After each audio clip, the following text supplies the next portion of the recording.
pathwaysoflight.org. Welcome to the reading, A Course in Miracles Workbook Lesson 333, Insights. Forgiveness ends the dream of conflict here. Jesus makes it very clear in this lesson that this world is a dream of conflict. He also makes it very clear that this dream of conflict cannot be resolved except through forgiveness. Conflict's defenses hide the truth from our awareness. Conflict's defenses make it look like the ego's lies are the only truth. Forgiveness paves the way by which the deceit of the ego's false perceptions are revealed. Forgiveness provides an opening through which the Holy Spirit can reveal the truth. There is only one truth, and in that one truth, there can be no conflict. In heaven, where we really reside, there is no conflict.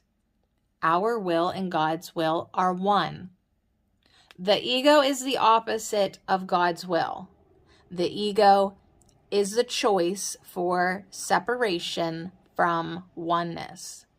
From the choice for separation came a world of conflict. This conflict is resolved through letting go of the mad illusions of separation. The Holy Spirit will lead us out of these mad delusions as we open our minds and are willing to receive a correction in our perception. This is what the Course calls forgiveness. Forgiveness ends the dream of conflict here. Sentence 2 in the lesson describes the many ways the ego attempts to deal with conflict. All of them are methods of avoidance rather than resolution.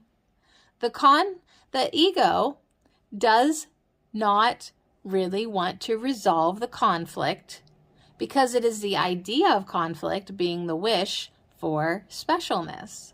When conflict is undone, the ego is undone with it. So the ego will avoid the resolution of conflict at all costs out of self-preservation. It is no wonder this world is a world of conflict, being the making of the ego. The ego does not want us to recognize that inherent in specialness is conflict. And so it offers us many deceitful disguises, calling it by many names. In special relationships, it is called love or adoration or acceptance or respect. The ego gives hidden meaning to these terms. With the ego's meaning of love, there is always a hidden agenda. It says, I will know you love me if you ... which is followed by a long list of behaviors and to-dos, many unspoken, but if unmet, bring out our wrath. Can this be love? The Course tells us that love makes no demands because love is one and complete in itself. It has no needs, so making a demand is inconceivable to love.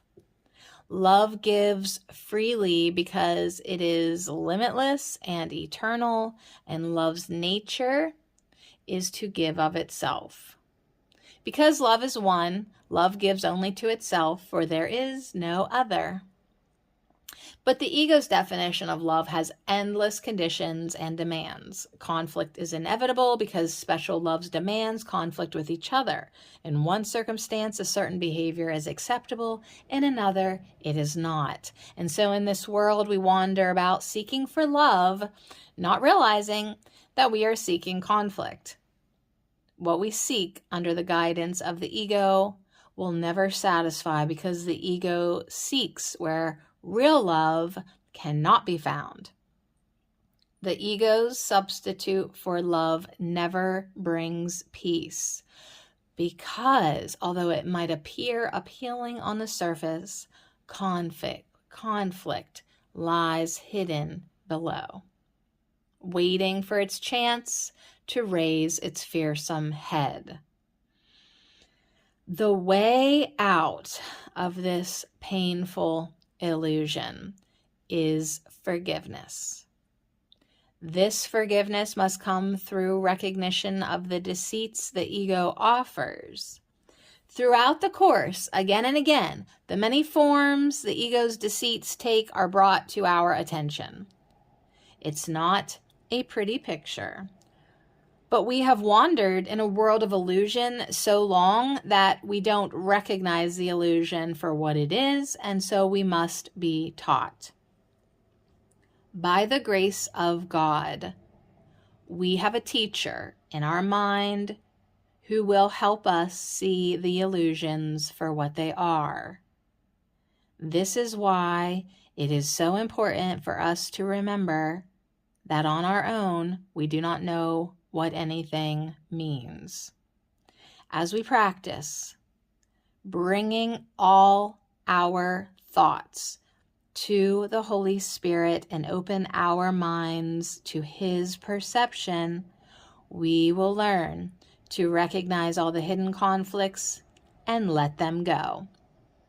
We will let them go because the Holy Spirit will show us they are really nothing. There will be no sense of loss or sacrifice because they will cease to have value to us. Forgiveness ends the dream of conflict here. There was a paragraph in your comments that really caught my attention. You said, with the ego's meaning of love, there is always a hidden agenda. It says, I will know you love me if you ... which is followed by a long list of behaviors and to-dos, many unspoken, but if unmet, bring out our wrath. Lately, when I am with my daughter and her partner, I have several times made funny remarks about being ignored by them. I guess that by keeping it light and humorous, I was trying not to sound demanding. I didn't even consciously realize I was doing it until I read what you said. I didn't realize I was feeling so left out of their lives, but I guess I am, and that it matters to me. I have been making some rules for them to follow without coming right out with them. I wasn't telling my daughter, and I wasn't even telling myself, but I was certainly expecting them to be followed. I'm grateful to see this. Now I can take it to the Holy Spirit for healing. pathwaysoflight.org